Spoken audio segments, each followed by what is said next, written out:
Welcome to our channel. Today we how to use Discord on Xbox, quick guide step by step clearly. To use Discord on Xbox, first, ensure your Xbox is updated to the latest software version. On your mobile device, download the Discord app if you haven't already. Open the Discord app and sign in to your account. Next, invite your friends to a voice channel or create your own. Now, on your Xbox, launch the game you want to play. Press the Xbox button on your controller to open the guide menu. Scroll to Party Chat and select it. Choose Join a Party to connect to the voice channel. In the party settings, select Join a Discord channel. You will see a QR code appear on your console screen.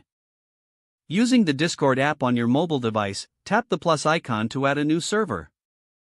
Select Scan QR code and scan the code displayed on your Xbox.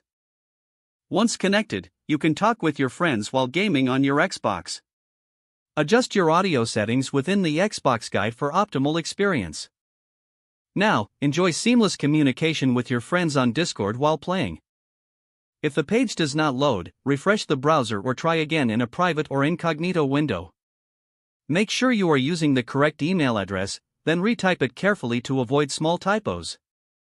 If your password is not accepted, use the reset option and create a new strong password you can remember.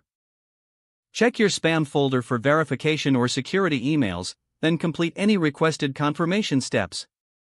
Enable two-factor authentication if available to improve account security and reduce unauthorized access risk.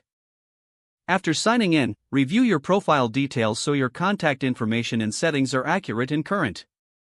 If you see an error message, note it down and try again after restarting your device and internet connection.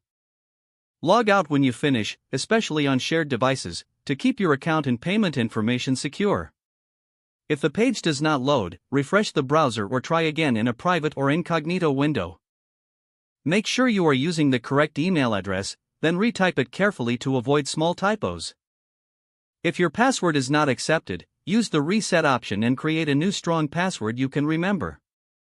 Check your spam folder for verification or security emails, then complete any requested confirmation steps. Enable two-factor authentication if available to improve account security and reduce unauthorized access risk. After signing in, review your profile details so your contact information and settings are accurate and current. Don't forget to like this video and subscribe to our channel for more step-by-step tech guides.